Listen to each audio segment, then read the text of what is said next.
আজকে আমি তোমাদের সাথে শেয়ার করব দাদাভাই জীবনে কত ট্রফি পেয়েছে।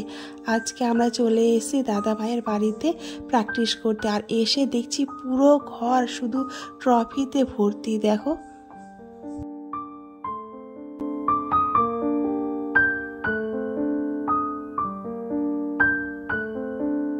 নমস্কার বন্ধুরা, মালদা জেলার ছোট্ট একটি গ্রাম ফরিদপুর থেকে আমি স্বাধীনতা তোমাদের জানাই নতুন আরেকটি ভিডিওতে স্বাগত। তো এখন আমি খাওয়া দাওয়া করে রেডি হব। রেডি হয়ে আমরা সবাই মিলে আজকে যাব দাদা ভাইয়ের বাড়িতে রিহার্সাল করতে। কি করছো? কি করছি? মানি ব্যাগ খুঁজছি। মানি ব্যাগে টাকা রেখেছিলাম, দুটো মানি ব্যাগে খুঁজে পাচ্ছি না। ও দেখ, সব জামা কাপড় আমি বের করে দিয়েছি, কোথায় রেখেছি খুঁজেই পাচ্ছি না। আর পুরো আলমারি তো পুরো খালি করে দিয়েছি। কোথায় আছে? দুটো মানি ব্যাগ, একটা তোর মানি ব্যাগে রেখেছিলাম কিছু টাকা, খুঁজে পাচ্ছি না কোথায় গেল। শাড়ি টাড়ি ব্ল্যাঙ্কেট তো ইয়ার নিচে আছে, ওখানে তো থাকে না। আর বালিশও বার করবা? সব একবারে যে এলোমেলো করে দিয়ে দিচ্ছি। এলোমেলো সেলো করে দিচ্ছ।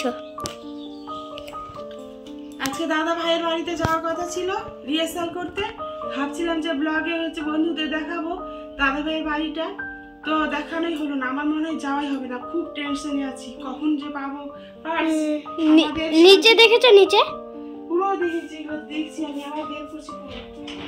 ও আবার কালকে দেখেছিল মনে হয়, কিন্তু আমি তো দেখিনি। টাকা দিলাম বের করে মোবাইল রিচার্জ করার জন্য।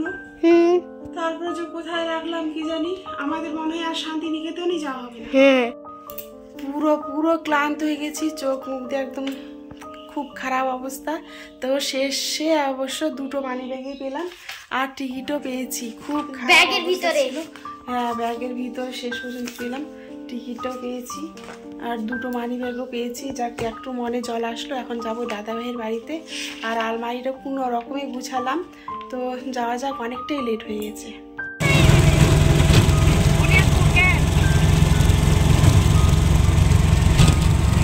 আমরা বুনিয়াদপুরে চলে এসেছি, আর এই যে দাদা ভাই দরজা খুলেছে।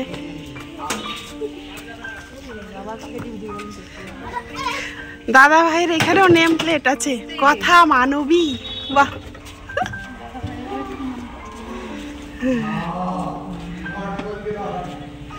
তো চলো ভেতরে যাওয়া যাক। জুতাটা খুলে নি।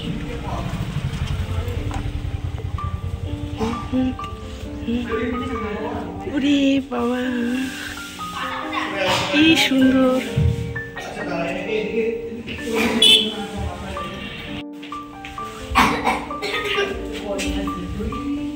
কত পুরস্কার, কত পুরস্কার।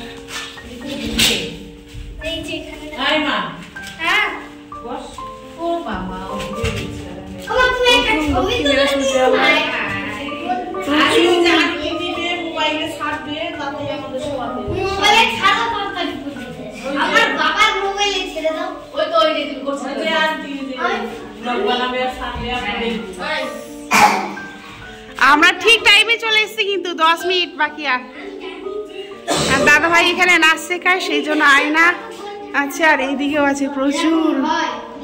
বাহ, হ্যাঁ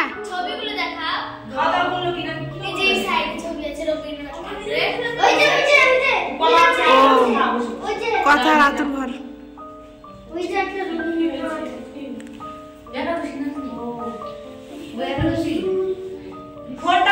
আবার এই দিকেও রুম আছে দাদা ভাইয়ের। আর এই যে হলো দাদা ভাইয়ের ঠাকুর ঘর, বাবা লোকনাথ আর বাবা মহাদেব বসে আছেন। বাহ, খুব সুন্দর। আর এইদিকেও একটা গেট আছে ঠাকুর ঘরের।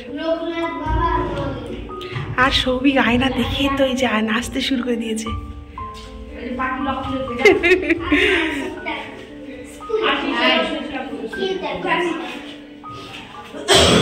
তো আমাদের রিহার্সাল কমপ্লিট হয়ে গেল। দাদা ভাই আসছি আমরা, চলো আমরা এখন বেরিয়ে যাই। যাও।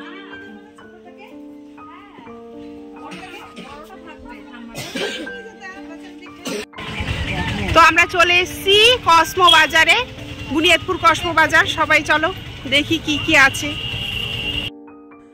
এই বুনিয়াদপুরের কসমো বাজারেই আমি প্রথম আসলাম, আর এসে বেশ ভালো লাগছে। সুন্দর সুন্দর জিনিস আছে। তবে আমি শাড়ি দেখছিলাম, মায়ের জন্য একটা শাড়ি নিতে চেয়েছিলাম আর একটা সোয়েটার নেবো ভাবছিলাম, কিন্তু দামগুলো ঠিকঠাক লাগলো না, ওই জন্য নিলাম না। আর বয়স্ক মানুষের জন্য সেই রকম দেখলাম না সোয়েটার, সেই জন্য না হলো না। আর এই জিনিসটা কি বুঝতে পারলাম না, তাই ধরে দেখলাম। বক্সের মতো, বেশ জুয়েলারি বক্সের মতো। আর তাওয়াগুলো আমার ভালো লাগছে, দাম দেখিনি। আর এদিকে টাওয়াল আছে, তবে বেডশিটগুলো আমার খুব পছন্দ হয়েছে, তো নিলাম না। সামনেই তো আমরা যাচ্ছি শান্তিনিকেতনে। আর এখানে হচ্ছে ক্রিসমাস ট্রি সুন্দর করে সাজিয়েছে। আর সবই বলছে দেখো মা কত গিফট। আর এই দাদা ভাইটা শুধু পরিষ্কার করে যাচ্ছে পুরো ফ্লোর। তারপর আমরা চলে এলাম নিচে এসে দেখছি বুনিয়াদপুর শহরটা বেশ সুন্দর। তো আমরা চলে এসেছি এই দাদা ভাইয়ের কাছে এখন ফুচকা খাওয়ার জন্য। তো সৌভিক বলল যে ফুচকা খাবে না, তো পাপড়ি চাট বানাতে বলেছি, পাপড়ি চাট বানাচ্ছে। এখানকার পাপড়ি চাট খেয়ে দেখি কেমন লাগে খেতে। তারপর তো এই যে দিয়েছে, দেখতে তো ভালোই লাগছে, আর শেষে খেয়েও দেখলাম খুব টেস্টি। এত টেস্টি পাপড়ি চাট, সত্যি অসাধারণ। একদম মশলা দিয়ে মেখে দিয়েছে, তো সুন্দর একটা ফ্লেভার বেরোচ্ছে। তো বেশ খেয়ে ভালো লাগলো। তারপর তো সবাই চলে এলো, আর আমরা এখন খাওয়া দাওয়া করেই চলে যাব টোটোতে করে বাড়ি।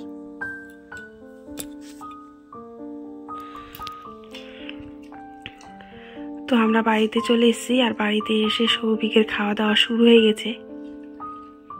কেমন সৌভিক, কেমন রে? ঝাল। আর আমরা বাড়িতে নিয়ে এসেছি মোমো, এখন মোমো খাওয়া দাওয়া হবে। তো বন্ধুরা, আজকের ভিডিওটা এই পর্যন্তই। সবাই ভালো থেকো, সুস্থ থেকো। দেখা হচ্ছে পরবর্তী আরেকটি ভিডিওতে।